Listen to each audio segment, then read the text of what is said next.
अस्सलाम वालेकुम। सो आज का लेक्चर हम स्टार्ट करने लगे। आज अभी तक हमने जो चीज़ें कवर कर ली हैं उसमें हमारे पास प्रोडक्ट हंटिंग से लेके ऑलमोस्ट एवरीथिंग कंक्लूड हो चुकी है। और प्रोडक्ट हंटिंग में हमने सब कुछ ऑलमोस्ट कवर कर लिया। जो मेजर पार्ट था बीए शीट का वो भी लास्ट लेक्चर में कवर हो गया और बीए शीट भी मैंने प्रोवाइड कर दिया आप लोगों को। तो अब आपके ऊपर है, आप उस पर प्रैक्टिस करें, देखिए उसको लेक्चर्स को एक बार नहीं 2 बार देखें ताकि आपको ज़्यादा कॉन्सेप्ट्स क्लियर हो जाए। आज जो हम स्टार्ट करने लगे हैं वो अपना नया सेशन है, वो है सोर्सिंग के हवाले से। जो प्रोडक्ट हंटिंग के बाद हम करते हैं वो हम करते हैं सोर्सिंग। जिस तरह से मैंने आपको शुरू में बताया था कि हम पूरा एक मॉड्यूल था, बिजनेस मॉड्यूल हमारे पास, कि हम पहले प्रोडक्ट हंटिंग करते हैं, उसके बाद हम सोर्सिंग करते हैं, सोर्सिंग के बाद हम फिर शिपमेंट करते हैं, लॉजिस्टिक्स, फिर रैंकिंग, लॉन्च, लिस्टिंग वगैरह एवरीथिंग। सो अब हम जा रहे हैं अपने सेकंड फेज की तरफ, वो है हमारे पास सोर्सिंग। अच्छा, अब सोर्सिंग के लिए हमारे पास जैसे कि सोर्सिंग का मतलब क्या है, सोर्सिंग के थोड़े बहुत बेसिक कॉन्सेप्ट्स जो कि मैं आपको बता दूं। सोर्सिंग में हमारे पास ये होता है कि हमने एक तरीके से, आप जब एक लोकल मार्केट में भी आप कुछ बाइंग एंड सेलिंग कर रहे हो तो आप क्या करते हो कि आप ना, एक होलसेल मार्केट होती है आपके एरिया में, आप वहां से जाते हो, आप सस्ते दामों में एक चीज खरीदते हो और आप उसको रिटेल मार्केट में महंगे दामों में बेचते हो। मतलब कि बीच में आपकी जो है वो बिजनेस प्रॉफिट होता है। तो इसे हम कहते हैं बाइंग एंड सेलिंग, ये बिजनेस। तो जो होलसेल मार्केट है आपकी, अब वो ऑनलाइन, उसमें होलसेल मार्केट जो है हमारी वो अलीबाबा है। अलीबाबा है, मोस्टली अलीबाबा यूज करते हैं लोग चाइना से होलसेल में माल को खरीदने के लिए, इन्वेंट्री बाय करने के लिए। बट इसके अलावा भी बहुत सारी वेबसाइट्स हैं हमारे पास। इनफैक्ट के चाइना के अलावा भी बहुत सारी कंट्रीज हैं जो कि ये सर्विस प्रोवाइड करती हैं। इवन कि आपको यूएस के अंदर भी जो है वो सप्लायर्स, होलसेल सप्लायर्स मिल जाएंगे, बट उसका कुछ और तरीका है। पहले हम चाइना के सप्लायर्स को और होलसेल मार्केट को कवर कर लेते हैं, उसके बाद जो है हम फिर यूएस की तरफ जाएंगे। सो चाइना में हमारे पास जो है वो दो वेबसाइट्स हैं। एक है हमारे पास अलीबाबा और एक है हमारे पास 1688। ओके, अच्छा, अलीबाबा जो दो वेबसाइट्स हैं, अब इन दो वेबसाइट्स का मकसद क्या है? दोनों वैसे जो है वो अलीबाबा के अंडर ही होती हैं और जो दोनों का प्रोसेस है वो ऑलमोस्ट सेम ही है वर्क करने का। बट इशू ये आता है यहाँ पे कि अलीबाबा जो है वो इंटरनेशनल साइट है और जो 1688 हमारे पास साइट है वो है लोकल। मतलब कि वो लोकल मार्केट्स के लिए है, वो सिर्फ चाइनीज यूजर के लिए। अगर आप देखिए तो जब मैंने 1688 लिखा है तो इसमें हमारे पास चाइनीज लैंग्वेज यूज हुई भी है। लॉगिन में भी आपको चाइनीज लैंग्वेज, यहाँ पे मैंने इसको कन्वर्ट किया हुआ है इसलिए आपको नजर आ रहा है। अब मैं 1688 पे अगर क्लिक करूँ तो ये हम इसके, तो लॉगिन पेज पे हैं। एक मिनट, जरा मैं दूसरे तरीके से जाता हूँ। मैं इसकी आपको ओवरव्यू दिखाना चाह रहा हूँ कि ये वेबसाइट दिखती किस तरह से। तो दो वेबसाइट्स हैं हमारे पास, इसके अलावा भी हमारे पास, अगर आपका कोई एजेंट है जानने वाला या फिर आपके पास कोई आपका रिश्तेदार है जो चाइना में रहता हो, तो उसके जरिए भी आप अपनी सोर्सिंग करवा सकते हो। आप उसको भेजोगे डिफरेंट फैक्ट्रीज में, वो विजिट करेगा, वहां से रेट लेगा और वो फिर आपको बता देगा कि हाँ इस रेट पे ये चीज़ मिल रही है, आपको इस चीज़ इस रेट पे ये चीज़ मिल रही है। तो वो तरीका काफ़ी मुश्किल है, तो उसके लिए आपको जो है वो होना ज़रूरी है, रिश्तेदार का या दूसरी दूसरी चीज़ों का होना ज़रूरी है। और एक भरोसेमंद आदमी का होना ज़रूरी है, क्योंकि आपने फिर पेमेंट की ट्रांजेक्शन वगैरह भी करनी है तो वो उसके हैंड के थ्रू होंगी। तो वो काफ़ी जो है ना रिस्की काम हो जाता है। अब यहाँ पे हमारे पास ना अश्योरेंस होती है इन वेबसाइट्स पे कि आप हाफ पे करो, हाफ बाद में करना, और जो हाफ पे किया है वो भी अलीबाबा के पास होता है। ठीक है, और जब तक कि आप कंफर्म नहीं करोगे कि हाँ आपकी जो वो इन्वेंट्री वगैरह सही है और परफेक्ट है, रेडी टू सेल है, तो जब तक कि वो अपने सप्लायर्स को पेमेंट नहीं करता, तो इस तरह से आप जो है ना इंश्योरेंस में होते हो अलीबाबा अलीबाबा के, कि आपकी जो पेमेंट जो है वो सेफ हाथों में है। अच्छा, इस 1688 की वेबसाइट से आपके पास, इसमें मैंने अगर इसको चाइनीज सिंप्लीफायर, ये हमारी इनकी ओरिजिनल वेबसाइट है। अब यहाँ पे देखो, आप हर चीज़ आपको चाइनीज में नजर आएगी, तो ये चाइनीज लोकल्स के लिए है जो कि आपस में ट्रेडिंग करते हैं। मतलब कि चाइनीज होलसेल अपनी मार्केट से बाय करते हैं और चाइनीज के चाइना के अंदर ही जो है ना वो रिटेल मार्केट में वो सेल कर रहे होते हैं चीज़ें अपनी। तो लेकिन हम यहाँ से इसको यूज़ कर सकते हैं, हम इसकी ट्रांसलेशन करते हैं और हम अपना अकाउंट पाकिस्तानी यहाँ पे अकाउंट नहीं बना सकते, लेकिन आप जो है वो दूसरे तरीके से अकाउंट बना सकते हो यहाँ पे। और दूसरी चीज तरीके से, ये पूरी 1688 की अलग से सीरीज है सोर्सिंग पे, इसको हम पूरी डिटेल में करेंगे। बट सिर्फ और सिर्फ अभी बताने का मकसद ये है कि एक ये लोकल वेबसाइट है हमारे पास और एक ये इंटरनेशनल वेबसाइट अलीबाबा। ठीक है, तो अब अलीबाबा में हमने करना क्या है कि हमने एक सिंपल अपना अकाउंट क्रिएट कर लेना है। जब आप अकाउंट क्रिएट कर लोगे तो उसके बाद आपने उसको लॉगिन करना है। और हम आज जो है वो देखेंगे एक प्रोडक्ट को फॉर एन एग्जांपल लेके हम फिर देखेंगे कि हम किस तरह से सोर्सिंग कर सकते हैं। मतलब तो ऐसे में आपको थ्योरी सारी बता दूंगा तो आपको आएगा नहीं, हम प्रैक्टिकली करके देखेंगे कि एक प्रोडक्ट उठाएंगे और फिर हम उसका पूरा स्टेप बाय स्टेप देखेंगे हम किस तरह से उसकी सोर्सिंग करते हैं और किस तरह से हम सप्लायर से बात करेंगे। What is happened to my Alibaba account. Okay, verify करो। हो गया, गुड। तो ये हमारे पास लॉगिन हो गया। जैसे ही लॉगिन होगा तो खैर मैंने तो बहुत सारे लोगों से बात की भी, अगर आप देखें तो मैंने बहुत सारे जो है ना, व्हाट द हेल अगेन, अरे बाबा में ये कुछ इश्यूज हैं इसके हवाले से जो है ना, तो ये होगा, इसका कोई इशू नहीं है। अच्छा, ये देखें, अब मैंने तो बहुत सारे लोगों से, ये सारी चाइनीज है, सबके मैसेज भी आते रहते हैं, हर बहुत सारे लोगों से आपको बात करनी पड़ेगी। ठीक है, सबसे कांटेक्ट में रखना पड़ेगा। ठीक है, तो कॉन्टेक्ट्स यहाँ पे बनते हैं आपके, माई कॉन्टेक्ट्स। ठीक है, तो ये सारे मेरे कॉन्टेक्ट्स हैं यहाँ पे।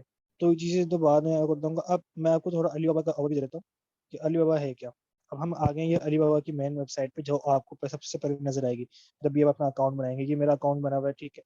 और इस पे आपको यहाँ पे मैसेजेस नजर आ जाएंगे कि जो जो सप्लायर्स ने मैसेज किए हैं आपको, या आपने सप्लायर्स को मैसेज किए हैं, वो आपको यहाँ पे नजर आ जाएंगे। उसके अलावा ऑर्डर्स आपने कहीं कोई प्लेस किया वो नजर आ जाएगा।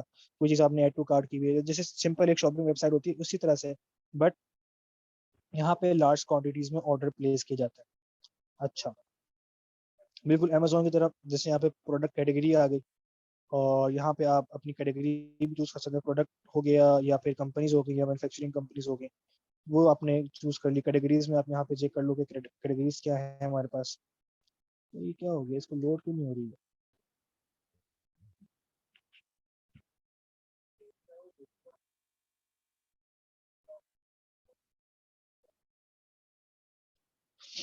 वेट करते हैं जरा कि ये वेबसाइट लोड हो जाए। M I audible? यस, ठीक है, ओके। अच्छा,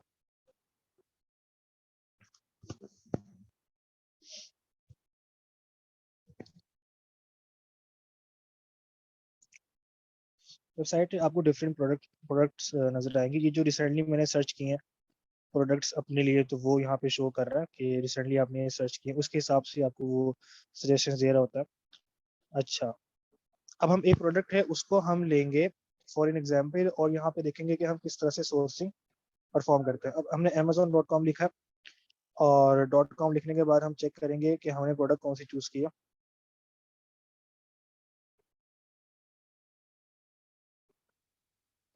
इंटरनेट स्लो हो गया।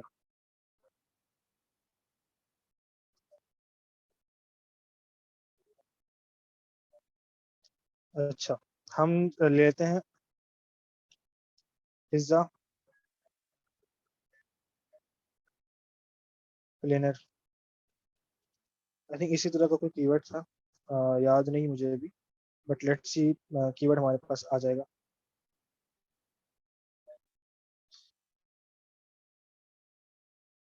हाँ, ये था पिज्जा पील, सॉरी, पिज्जा पील। अच्छा,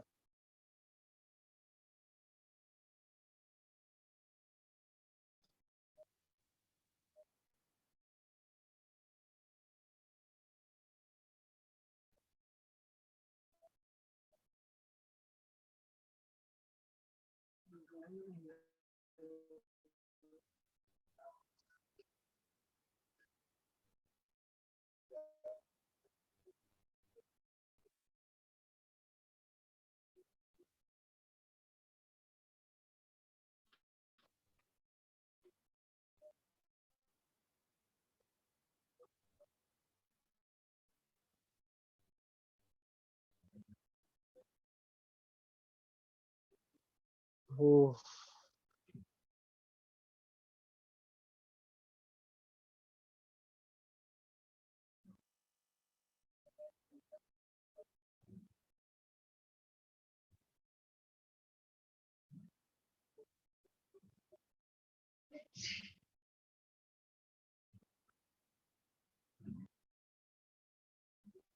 ठीक है, तो ये हमारे पास हो गया, ये हमारे पास आ गई प्रोडक्ट पिज्जा पील। ओके, अब हम करेंगे कि अब हमने ये प्रोडक्ट फाइनल कर लिया कि ये प्रोडक्ट हम सेल कर सकते हैं, तो अब हमारा नेक्स्ट स्टेज है प्रोडक्ट अप्रूवल में कि सोर्सिंग उसकी कितनी आसान है। अगर क्या आपको, आपने ये प्रोडक्ट तो चूज कर लिया है, क्या आपको ये प्रोडक्ट चाइना मार्केट से इजीली अवेलेबल है अपने प्रोडक्ट प्रॉफिट मार्जिन पे, या फिर आपको जो है वो आपका प्रॉफिट मार्जिन कम हो रहा है चाइना से इसको सोर्स करने में, तो ये आपने सारी चीज़ें देखनी है। तो उसको देखने के लिए हम पहले सप्लायर से बात करेंगे, उनसे अपने रेट्स वगैरह ले लेंगे। अब सप्लायर से बात करने के लिए हमारे पास अलीबाबा है, तो हम करेंगे क्या, हमने जो कीवर्ड लिखा है यहाँ पे इसको उठाएंगे और अलीबाबा पे सर्च मारेंगे। ओके, यहाँ पे हमारे पास हम डिफरेंट कैटेगरीज के प्रोडक्ट आ जाएंगे। अब जैसे ही आपने कोई भी प्रोडक्ट सर्च करनी है ना अलीबाबा पे, उसके कुछ क्राइटेरिया है हमारे पास जिसको आपने फुलफिल करना है। ठीक है, अब आपने करना क्या है कि आपने यहाँ पे सिंपली पहले ट्रेड एश्योरेंस लगाना है। अब ट्रेड एश्योरेंस क्या है हमारे पास, ट्रेड एश्योरेंस हमारे पास ये है कि आपने अलीबाबा को ही बता दिया है कि ओनली मुझे सिर्फ वो सप्लायर्स आपने शो करने हैं जिनकी ट्रेड एश्योरेंस कंप्लीट हो, वो ट्रेड एश्योरेंस उनकी मौजूद हो अलीबाबा के पास।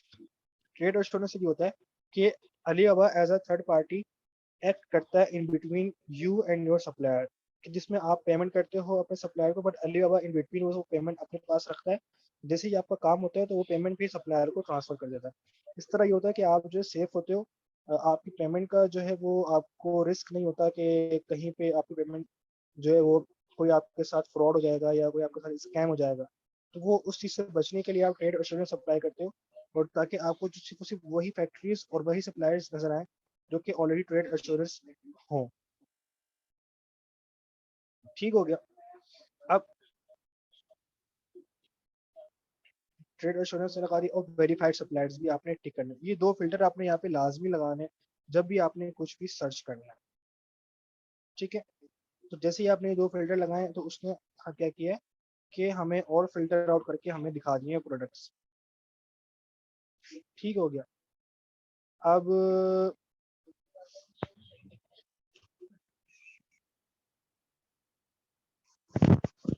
ये प्रोडक्ट ही हमारे पास इस तरह की प्रोडक्ट है।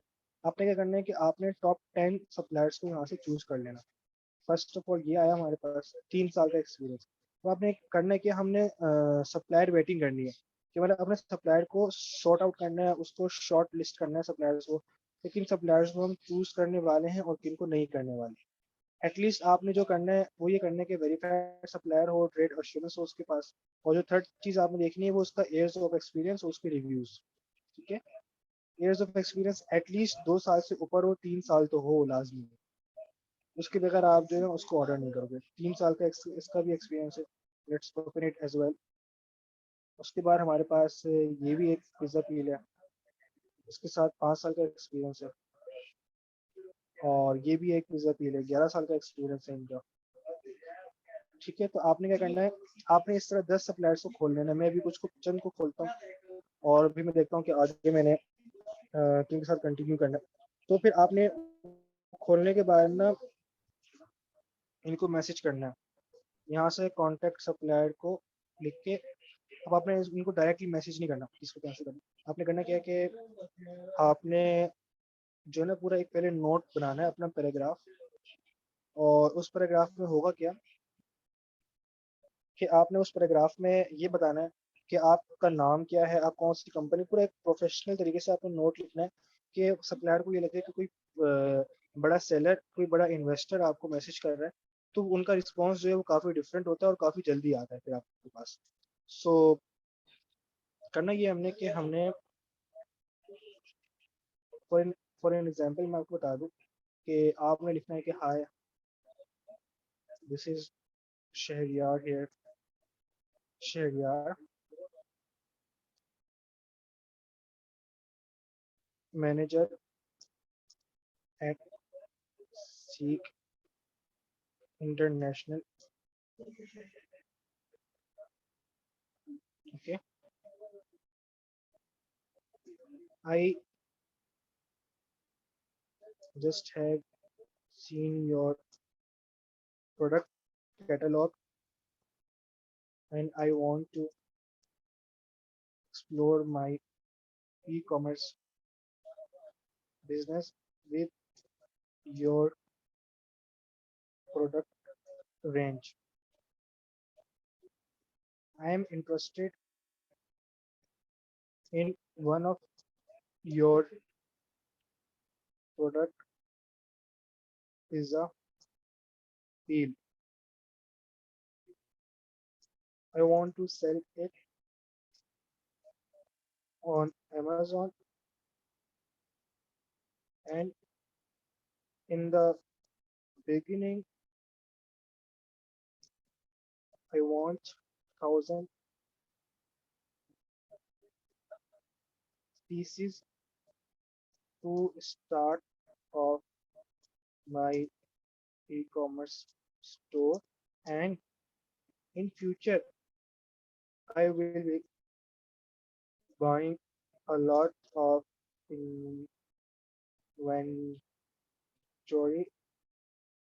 if our relation in business goes well and we have a strong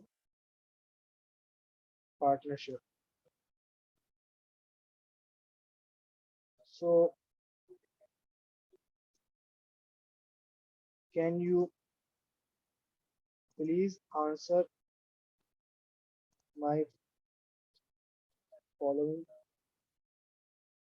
questions regarding the product?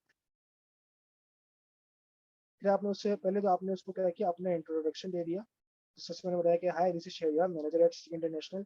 उसको इससे ये अंदाजा हो गया कि किसी बड़ी कंपनी के मैनेजर ने आपसे कांटेक्ट किया, और उसकी वो फिर कहता है कि मैंने आपकी प्रोडक्ट कैटलॉग देखा है और मैं अपना ई कॉमर्स बिजनेस बनाना चाहता हूँ आपकी प्रोडक्ट रेंज के साथ, और मैं आपकी पिज्ज़ा पील में इंटरेस्टेड हूँ। ठीक है, फिर से होता है कि मैं अमेजोन पे सेल करना चाहता हूँ, फिर सब कुछ उसने बता दिया। अब वो चाह रहा है कि प्रोडक्ट के बारे में कुछ इन्फॉर्मेशन, अब हमने सप्लायर से प्रोडक्ट की सारी इन्फॉर्मेशन लेनी। So this is a very good way to start the communication with your supplier. आपने करना क्या है कि आपने इसके बाद बताना है कि what is the minimum quantity order, this is called MOQ. इसे चाइनीज सप्लायर्स यूज करते हैं कि एमओक्यू हमारी प्रोडक्ट का कितना है। आपने ये डायरेक्टली उससे पूछना है कि आपकी एमओक्यू क्या है, मिनिमम क्वांटिटी ऑर्डर, मतलब कि आपने हम कितने मिनिमम क्वांटिटी ऑर्डर्स कर सकते हैं आपसे एक वक्त में। मतलब कि अगर ये एमओक्यू सेट है 1000 पे, तो मतलब आप उससे जब आप बाय करोगे तो आप फर्स्ट टाइम पे 1000 यूनिट्स ही बाय करोगे, उसके अलावा आप 500 यूनिट्स से बाय नहीं कर सकते। तो वो आपको अपना एमओक्यू खुद ही बढ़ा देते हैं। कुछ कुछ सप्लायर्स का 50 भी होता है, 100 भी होता है, 500 भी होता है, ये डिपेंड्स करता है सप्लायर टू सप्लायर। अच्छा, सेकंड चीज आप पूछोगे what is the quotation for 1,000 pieces pizza peel. अब आप बोलोगे कि ये कोटेशन क्या है। अब कोटेशन हमारे पास वो चीज़ है, कोटेशन मतलब कि आपकी कोटेशन मतलब आपकी प्राइस क्या है, आपकी कॉस्ट क्या है, आप कितना चार्ज करोगे हमें 1,000 पीसीज ऑफ पिज्जा पील के लिए। कोटेशन का मतलब ये कि आपने पर यूनिट कॉस्ट बतानी है उनको, सप्लायर को आपको बतानी पड़ेगी। अच्छा, कोटेशन दूसरा वर्ड आपके लिए नहीं होगा। उसके बाद आपने उससे पूछना है what is the size of the product,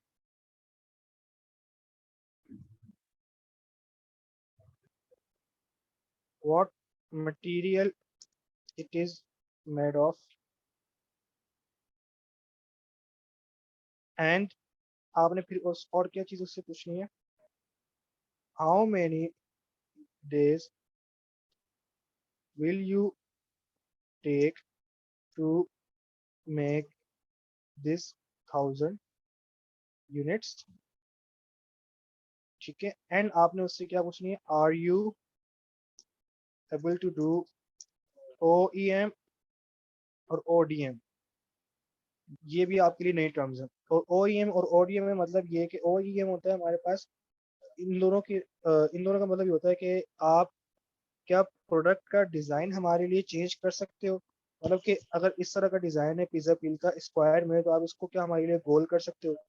या फिर ऐसा कि आप इसकी जो स्टिक है जिससे हमने इसको होल्ड किया हुआ, क्या आप उसके स्टिक पे हमारा लोगो प्रिंट कर सकते हो। ठीक है, तो ये आप अपने हिसाब से उस प्रोडक्ट के अंदर चेंजेस करवा रहे हो। तो इसे हम कहते हैं OEM और ODM, मतलब कि ये चाइनीज सप्लायर्स यूज करते हैं ये टर्म्स। तो ये टर्म्स हमने उन्हीं से सीखी है। तो ये इसका मतलब ये होता है कि आप जब उनसे पूछ रहे हो ना, अब आप उनकी जुबान में आप उनसे पूछ रहे हो ना कि OEM क्या है ODM क्या है, तो अब उनको लगेगा कि किसी प्रोफेशनल बंदे ने हमसे कांटेक्ट किया। ओके, तो आपने ये सारी टर्म्स उनके जबान वाली ही यूज करनी है। आप इसकी बजाय ये यूज नहीं करो कि आप क्या हमारी स्टिक में लोगो लगा सकते हो, आपने ये नहीं पूछना उनसे। पहले आप सिर्फ उनसे ये पूछो कि आप OEM और ODM कर सकते हो, या आप उनसे पूछो कि कितने आपको कोटेशन आप देंगे हमें, और आप MOQ क्या है, तो उनकी टर्म्स में ही आप उनसे बात करो। अच्छा, अब आपने ये बता दिया OEM ODM हो गया आपका, और what is how the packaging of this product is look like.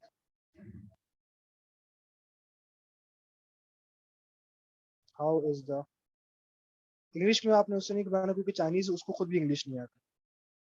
How is the packaging of this product look like, ठीक है, ये उसके लिए बेस्ट तरीके है समझने के लिए। आपने ये कुछ क्वेश्चन पूछ लिए और फिर आप उससे बोलो will wait for your generous reply. Okay, आपने ये मैसेज करके ये आपने कॉपी करना है, और यहाँ से इसको कॉपी करने के बाद आपने फिर ये बाकी सप्लायर्स को भी एज इट इज यही भेजना होगा। अच्छा, इसको यहाँ से कट करो, ये यहाँ पे 20 पीसेस है, आप इसको कर दो 1000। Okay, send inquiry now.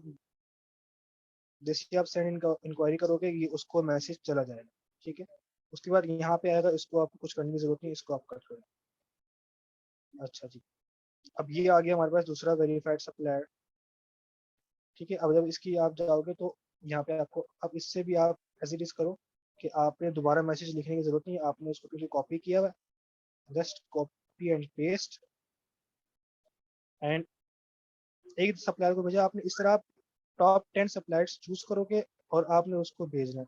Top 10 choose कैसे करना है मैंने आपको बता दिया कि आपने जैसे यहाँ पे कीवर्ड निकाला, पिज्जा पील कीवर्ड यहाँ पे लिखा, और उसके बाद आपने 2 फिल्टर लगाए।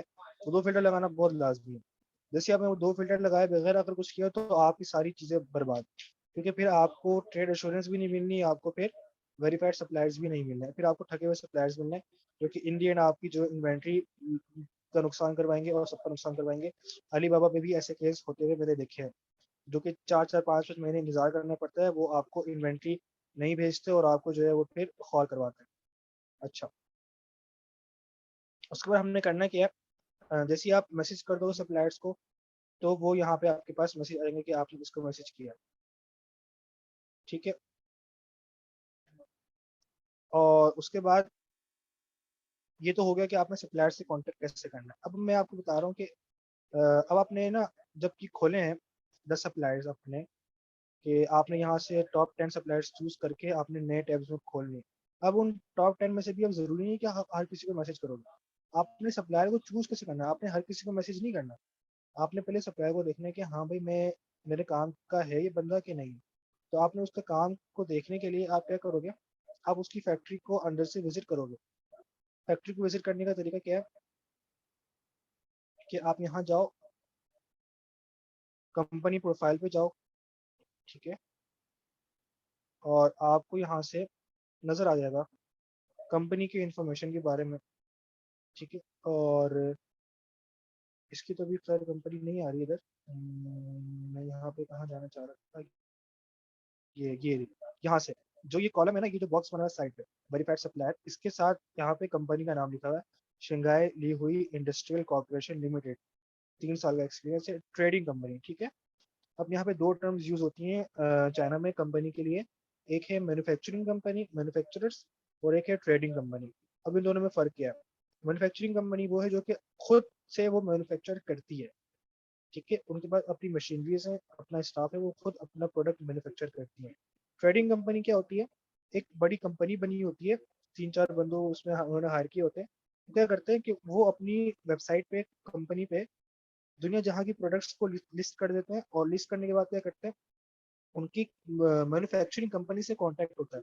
जैसे ही उनके पास ऑर्डर आता है वो अपना कमीशन रख के मैन्युफैक्चरिंग कंपनी से ऑर्डर लेके वो आपको डिलीवर करते हैं। तो आपने हमेशा जो चूज करना है वो ट्रेडिंग कंपनी को अवॉइड करना है। हमेशा ट्रेडिंग कंपनी को अवॉइड करो यहाँ से, और आपने हमेशा मैन्युफैक्चरिंग कंपनी को फोकस दे। अब ट्रेडिंग कंपनी हमारे पास है तो हमने क्या करना है, इसको यहाँ से हम इसको माइनस कर देंगे। हालांकि हमने इसको मैसेज कर दिया, बट मैसेज करने से पहले मैं आपको सिर्फ बताया था कि आपने मैसेज किस तरह करना है। आपने यहाँ पे देखना है ट्रेडिंग कंपनी आपके पास ना लिखा हुआ, ठीक है। ये भी ट्रेडिंग कंपनी है, ये देखें। जैसे ही आपने, हमने 4 खोले थे, 4 में से हमें एक नजर आ गया क्या, मैन्युफैक्चरर और ये ट्रेडिंग। ये कुछ मैन्युफैक्चर भी करते हैं और कुछ में ट्रेडिंग कंपनी भी है। तो अब आपको जब मैन्युफैक्चर नजर आए, आपने इस कंपनी को खोल कर चेक करना है कि ये सच में मैन्युफैक्चर करते हैं या ट्रेडिंग कंपनी है। अब इसके नाम से आपको पता चल जाएगा कि एफिलिएट मेडिकल डिवाइसेस कॉर्पोरेटेड लिमिटेड। तो ये इनके नाम पे मेडिकल डिवाइसेस लिखा हुआ है, मतलब कि जो ये प्रोडक्ट्स मैन्युफैक्चर करते हैं वो मेडिकल से रिलेटेड हैं। और आप पिज्जा पील सर्च कर रहे हो तो मतलब पिज्जा पील के लिए ये डेफिनेटली जो है वो ट्रेडिंग ही कर रहे हैं, ठीक है। पिज्जा पील के लिए ट्रेडिंग कर रहे हैं, जो इनकी अपनी ओन प्रोडक्ट्स रेंज है वो इसकी मेडिकल है। अगर आपको नाम से बताना चले तो आप इनकी प्रोडक्ट्स में देखें सबसे पहले, तो आपको जो यहाँ पे जो फ्रंट पे शो होंगी ना प्रोडक्ट्स, वो इनकी मेन प्रोडक्ट शो होंगी जो कि ये फुल मैन्युफैक्चर कर रहे हैं। और इसमें आप देखें elbow arm, shoulder, shoulder breast, neck traction, जो जितनी भी प्रोडक्ट्स हैं वो मेडिकल से और हेल्थ से रिलेटेड है। तो आप समझ जाओगे कि ये जो हमारी प्रोडक्ट है फिजियोथेरेपी, ये सिर्फ और सिर्फ वो क्या करेंगे, ट्रेड करेंगे हमारे साथ। तो आप इसको भी छोड़ दो। इस तरह से आपने सप्लायर्स की वेटिंग करनी है, ठीक है। खोल के भले जरूर देखना है, लेकिन आपने उनकी बैटिंग करनी है कि ये सप्लायर हमारे पास है, हमारे लायक है भी या नहीं, ठीक है। आपने यहाँ पे आपने जो अच्छा फिल्टर जो लगाने हैं लाजमी ट्रेड एश्योरेंस की और वेरीफाइड सप्लायर के फिल्टर लाजमी लगा। अच्छा, तो आपको मैंने बता दिया कि आपने सप्लायर से कांटेक्ट भी किस तरह करना है, आपने सप्लायर्स की वेटिंग किस तरह से करनी है, ईयर्स ऑफ एक्सपीरियंस कितना होना चाहिए उसका। और उसके साथ आपको मैंने ये बता दिया कि ट्रेड एश्योरेंस क्या होती है। ट्रेड एश्योरेंस के बाद मैंने आपको ये भी बता दिया कि अच्छा ये हमारे पास जो है ना, ये गोल्ड डायमंड के स्टार्स है, ये बताता है कि इसकी परफॉर्मेंस क्या है ओवर द ईयर्स। अच्छा, और ट्रेडिंग कंपनी, मैन्युफैक्चरिंग कंपनी की भी बता दिया, O E M, O D M, M O Q भी मैंने सबको बता दिया आपको। अच्छा, अब हमारे पास जो चीज़ें हैं ना वो ये है कि ये इतना जो लेक्चर हमारे पास अली अबदत का थोड़ा कंप्लीट हो गया। अच्छा, अब एक तरीका तो ये है हमारे पास ना कि आप सप्लायर्स को ढूंढो। आपने कीवर्ड लिखा और कीवर्ड लिख के आप सप्लायर्स ढूंढ के उनसे कांटेक्ट कर रहे हो on the basis of manufacturing company और ट्रेडिंग कंपनी। अब हम दूसरा मेथड अपनाएंगे कि हम और किस तरह से सप्लायर से कांटेक्ट कर सकते हैं। जो सेकंड मेथड है सप्लायर से कांटेक्ट करने का हमारे पास, वो है RFQ सबमिट करना। RFQ का मतलब होता है रिक्वेस्ट फॉर कोटेशन। अब कोटेशन के बाद मैंने लास्ट टाइम जो मैंने टेक्स्ट लिखा है उसमें यूज किया, कोटेशन होती है कि जो आप कोटेशन लेते हो अपने सप्लायर से कि ये प्रोडक्ट मुझे कितने कॉस्ट पे पड़ जाएगी, कितने कॉस्ट में मुझे मिल जाएगी। तो आपने वो कोटेशन के लिए आप क्या करोगे, रिक्वेस्ट डालोगे अलीबाबा की वेबसाइट पे, और फिर आपसे आके सप्लायर्स डायरेक्टली कांटेक्ट करेंगे। आपको एक एक करके मैसेज नहीं करना पड़ेगा हर किसी को। आप जब आज आपने RFQ सबमिट कर दिया, आप 2 दिन बाद देखो कि आपके पास 10-12 सप्लायर्स के मैसेजेस आए हुए होंगे, बकायदा इससे ज्यादा भी आए हुए होंगे। अब RFQ कैसे सबमिट करते हैं, आप अपने अकाउंट पे जाए, ये तो मैनेज RFQ है। जब आपने कोई RFQ सबमिट किया हुआ होगा वो आपको यहाँ पे दिखाएगा कि आपने कितने RFQ सबमिट किए। अब मैंने यहाँ पे RFQ बहुत सारे सबमिट किए हैं, तो मैं आपको अपने दिखा देता हूँ, ठीक है। अब मैंने ये RFQ सबमिट किया था तो इससे मुझे कितने 10 कोड्स रिसीव हो गए, मतलब कि 10 लोगों ने मुझसे कॉन्टेक्ट किया और मुझे उन्होंने अपनी कोटेशंस दी, ठीक है। ये डिपेंड करता है आपके RFQ की क्वालिटी पे। यहाँ भी मुझे 10 कोटेशंस मिल गई, इधर भी 10 कोटेशंस मिल गई। अच्छा, अब आपने सबमिट कैसे करना है RFQ, हम वो देखते हैं। सबमिट करने के लिए हम क्या करेंगे, हम जाएंगे सबमिट RFQ में इधर, और यहाँ पे हमारे पास फॉर्म ओपन हो जाएगा। फॉर्म ओपन होने के बाद हम इस पे वही डिटेल्स फिल करेंगे जो कि हमने सप्लायर को कांटेक्ट करते हुए अपनी डिटेल्स पुट की थी। यहाँ पे हमने ये फॉर्म फिल करना है। मैं फॉर्म फिल करता हूँ। मैं एक प्रोडक्ट को एज एन एग्जाम्पल प्रैक्टिकल लेके चलता हूँ, ताकि मैंने अब उस तरह मैंने 2 सप्लायर से कांटेक्ट भी कर लिया और मैं ये RFQ भी सबमिट कर दिया। अब मैं 24 आवर्स बाद देखूंगा कि क्या रिस्पॉन्स आया, फिर मैं उसके बाद आगे लेक्चर कंटिन्यू करूंगा कि हम उसके बाद आगे किस तरह से कंटिन्यू लेके जाएंगे। अच्छा, पिज्ज़ा फील कैटेगरी मैंने बता दी यहाँ पिज्जा टूल्स, ये कैटेगरी खुद ब खुद ऑटोमेटिक सजेस्ट कर देता है। सोर्सिंग टाइप आपने यहाँ पे चूज करना है कस्टमाइज प्रोडक्ट, आपने हमेशा कस्टमाइज प्रोडक्ट चूज करना है। और आपने फिर यहाँ बताना है कि आप जैसे कि मैंने आपको पता OEM मतलब कि पैकेजिंग और ODM मतलब कि कस्टमाइज लोगो वगैरह, ठीक है। तो आपने कर देना है कस्टमाइज लोगो, आप सिलेक्ट कर लो, पैकेजिंग सिलेक्ट कर लो, OEM कर लो, ठीक है। ये 3 काफी है हमारे लिए। अच्छा, सोर्सिंग पर्पस किसके लिए आपको करना है, आपने रिटेल के लिए करना है, ठीक है। Quantity 1000 units. अच्छा, ये ट्रेड टर्म्स, कुछ हमारे पास ट्रेड टर्म्स होती हैं जिनको आपने समझना काफी जरूरी है। ट्रेड टर्म्स आप सर्च करो और आप उसके बारे में स्टडी करो, तो आपको जो है ना काफी चीजें समझ में आ जाएंगी। मैं आपको थोड़ा सा ओवरव्यू दे देता हूँ कि ट्रेड टर्म्स होती हैं हमारे पास। ये कुछ और ट्रेड टर्म्स खुल गई हैं, ये वाली दिस वन, इनको टर्म्स इन्हें कहते हैं। और इनको मैं ओपन कर लेता हूँ ताकि हमें ये बड़ी स्क्रीन पे नजर आ जाए,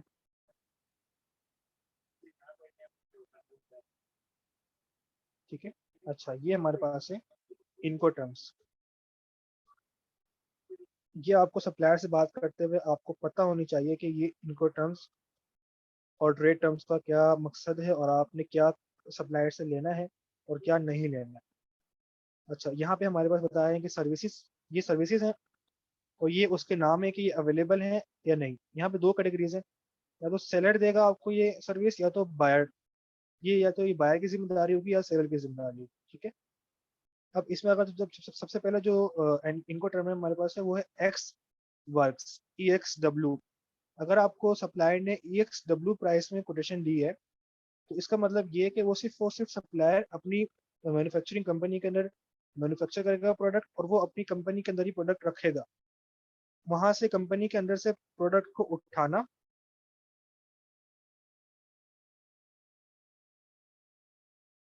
कंपनी के अंदर से प्रोडक्ट को उठाना, वहां से लेके जाना, सब कुछ आपकी जिम्मेदारी है। पैकेजिंग भी आपकी जिम्मेदारी है, लोडिंग चार्जेस भी आपकी जिम्मेदारी है, डिलीवरी टू पोर्ट, जहाँ चाइना के पोर्ट पे आएंगे वहां से शिपमेंट के लिए, एक्सपोर्ट ड्यूटी टैक्सेस वगैरह सब आपकी जिम्मेदारी होगी, बायर की जिम्मेदारी है, ठीक है। अगर EXW प्राइस आपको मिलती है, उसके अलावा आपके पास फ्री कैरियर की FCA प्राइस मिलती है, तो इसमें देख लें आपको आपको ये 4 चीजें सेलर प्रोवाइड करेगा, बाकी आपको करनी पड़ेंगी। अगर FAS मिलती है तो ये आपको, बाकी जो हम जो सबसे ज्यादा यूज करते हैं ना हम, वो हम यूज करते हैं EXW और ये चीजें DAT, DAP और DDB, ये 3 चीजें हम ज्यादा यूज करते हैं। और EXW ये सेंटर वाले का कोई काम नहीं है, क्योंकि अगर आपने हाफ सर्विस लेनी है इन्हें से तो आप पूरी ले लो, या तो पूरी लो या तो फिर कुछ भी ना लो, ठीक है। इस पे हम काम करते हैं। अच्छा, मसला ये है कि EXW हम जब भी आप मैन्युफैक्चरिंग कंपनी से प्राइस लोगे, वो आपने EXW प्राइस ही लेनी है हमेशा। क्यों? क्योंकि आपका अपना एजेंट होता है, शिपिंग एजेंट, फ्रीट फॉरवर्डर, जो कि आपके लिए काम करता है उधर। वो आपकी मैन्युफैक्चरिंग कंपनी से आपके प्रोडक्ट उठा भी लेगा और वहां से उठाने के बाद वो अपने पोर्ट भी लेके आ जाएगा, वहां से सारी टैक्स एंड क्लियरेंस भी करवा देगा, आपको शिप में भी आपको लोड करवा देगा, उसके बाद वहां से शिपमेंट स्टार्ट भी करवा देगा और US के अंदर पहुंचा भी देगा अमेजोन के वेयर हाउस में डायरेक्ट। तो वो आपका एजेंट होता है, वो किस तरह आपने फाइंड करना है फ्रीट फॉरवर्डर, वो मैं आपको बता दूंगा बाद मेरे नेक्स्ट लेक्चर में। अभी आपने जो, या तो फिर आप, और जब आप उस फीड फॉरवर्डर से जो आपका एजेंट है जिससे आप बात करोगे, उस एजेंट से आप जब बात करोगे, वो आपने DDP की प्राइस से बात करनी है उससे, वो आपको फिर DDP की प्राइस देगा। वो आपको फिर EXW या DAT या DDP DAP की प्राइस नहीं देगा।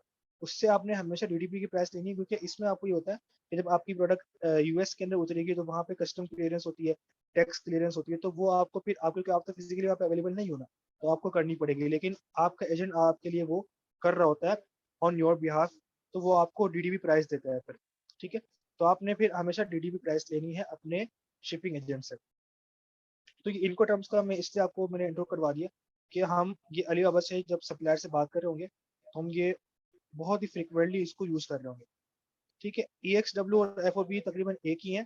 FOB में ये होता है कि अब वो क्या करते हैं कि जो मैन्युफैक्चरिंग कंपनी है वो आपके जो एजेंट है उसके वेयर हाउस तक आपको पहुंचा के देंगे, ठीक है। EXW में ये कि आपके एजेंट को आप मैन्युफैक्चरिंग कंपनी के वेयर हाउस से उठाना पड़ेगा।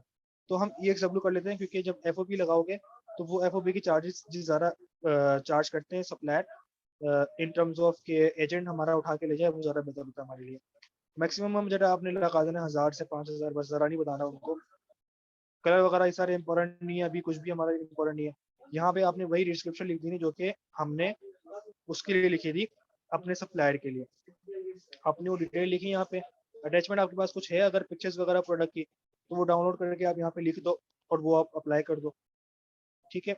बाकी आपने फिर अब ये आपने बता दिया कि मैन्युफैक्चरिंग कंपनी से आप क्या चाहते हो। अब यहाँ पे नीचे वो पूछ रहा है आपसे कि आपने शिपिंग एंड पेमेंट किस तरह करनी है। शिपिंग मेथड आपने क्या करना है, आपने सी फ्री चूज करना है। डेस्टिनेशन आपने चूज करनी है यूएस।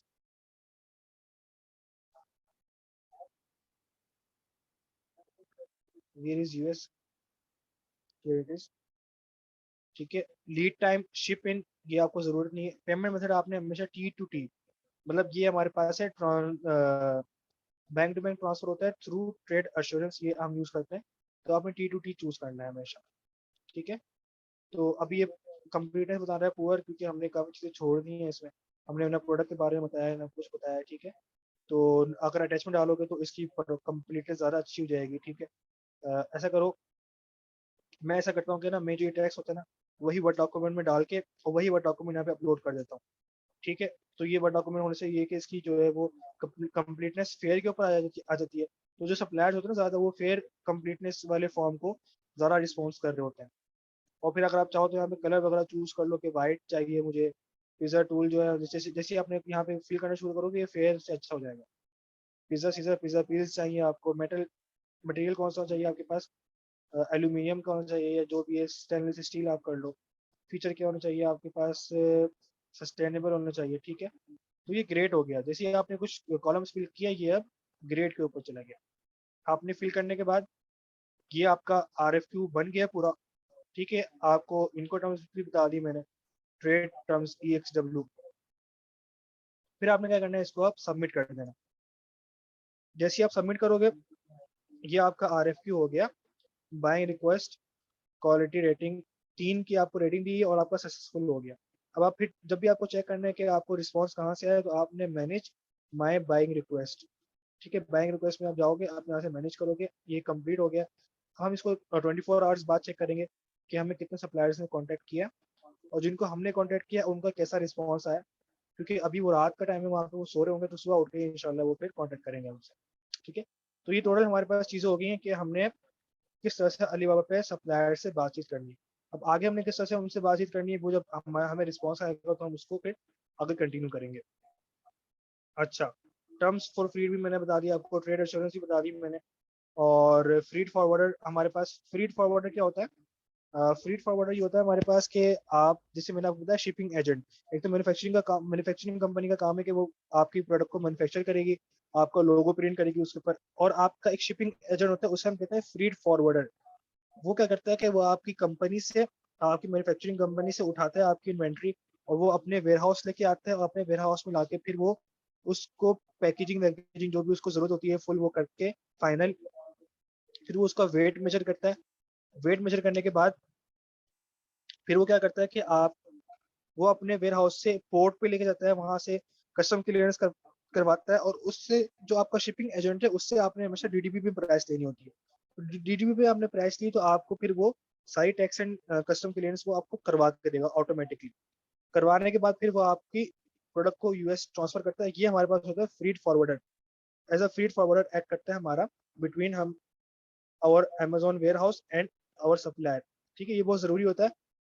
सजेस्टेड ये है कि हम जो है वो सप्लायर से ना लें शिपमेंट, क्योंकि सप्लायर से अगर हम शिपमेंट लेंगे तो हमें वो जो है काफ़ी महंगी पड़ती है, क्योंकि हम प्रोडक्ट जब उनसे मैन्युफैक्चर करवा रहे होते हैं तो काफ़ी निगोशिएशन के बाद बहुत ही लेस प्राइस में हम उनसे मैन्युफैक्चर करवा रहे होते हैं, कम मार्जिन पे। तो वो चाहते हैं कि ना हम इनसे शिपमेंट में थोड़ा सा मार्जिन ज़्यादा रख लें और महंगी शिपमेंट कर दें। तो हमेशा रिकमेंडेड ये है कि आप अपनी शिपिंग एजेंट से शिपमेंट करवाएं। एक पर्टिकुलर शिपिंग एजेंट अपना परमानेंट हायर कर लें, जब भी आप शिपमेंट हो आप उसी से कांटेक्ट करें। और क्योंकि आपको अंदाजा हो जाएगा बाद में खुद ही कि आपको एक ही शिपमेंट एजेंट रखना कितना ज़रूरी है।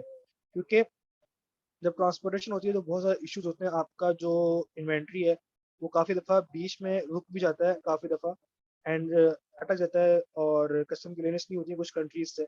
तो फिर आप जो है वो बैठे रहते हो, आप कुछ कर नहीं सकते यहाँ बैठे-बैठे क्योंकि सारा ऑनलाइन है सिस्टम, ठीक है? लार्ज वॉल्यूम में ट्रांज़ैक्शंस जहाँ पे हो रही होती हैं, सो अलीबाबा पे आप रिक्वेस्ट करोगे भी तो वो महीनों ले लेते हैं आपकी रिक्वेस्ट को सुनने के लिए। So be careful about the shipping agent. आपने अपना ध्यान से चूज़ करना है और आपने उसी को फिर कंटिन्यू लेके चलना है। उसके साथ अपना रिलेशनशिप अच्छा बिल्ड करना है, ट्रस्ट बिल्ड करना है, ठीक है? तो ये तो आज हो गया अलीबाबा का थोड़ा-सा इंट्रो और सोर्सिंग का इंट्रो। कल हम देखेंगे रिस्पॉन्स अपने सप्लायर्स का और फिर हम कल और भी डिस्कस करेंगे कि सप्लायर्स किस तरह से आपने उनको फाइनलाइज़ करना है और किस तरह से आपने अपना प्रॉफिट मार्जिन कैलकुलेट करना है। किस तरह से आपने अपनी रिवर्स सोर्सिंग करनी है और आपने सोर्सिंग के बाद अपनी प्रोडक्ट को फाइनल करना है। सोर्सिंग से पहले अपनी प्रोडक्ट को फाइनल नहीं करना है, ठीक है? क्योंकि अगर आपको प्रॉफिट मार्जिन बच रहा होगा आपकी प्रोडक्ट में तभी आप उसको सेल कर सकोगे, अदरवाइज उसको सेल करने का फ़ायदा कोई नहीं। सो आज के लेक्चर के लिए इतना ही। कोई भी क्वेश्चन हो आप ग्रुप में पूछें और इंशाल्लाह उसका जवाब दिया जाएगा। बाकी ये है कि मिलते हैं फिर इंशाल्लाह नेक्स्ट लेक्चर के साथ। तब तक के फिर हम वेट करते हैं अपने सप्लायर्स के रिस्पॉन्स का भी और नए टॉपिक के साथ कि आपने प्रॉफिट मार्जिन किस तरह कैलकुलेट करना है और आपने फिर आगे किस तरह लेके जाना है अपने लॉन्च को। तो as an as a product ही लेके चलेंगे हम अपनी इस लॉन्च को और देखेंगे कि हमारे पास किस किस तरह के चैलेंजेस आते हैं हमारे लिए इन बिटवीन द लॉन्च। ठीक है, तो कल मिलते हैं इंशाल्लाह फिर। तब तक के लिए फिर ओके, अल्लाह हाफ़िज़।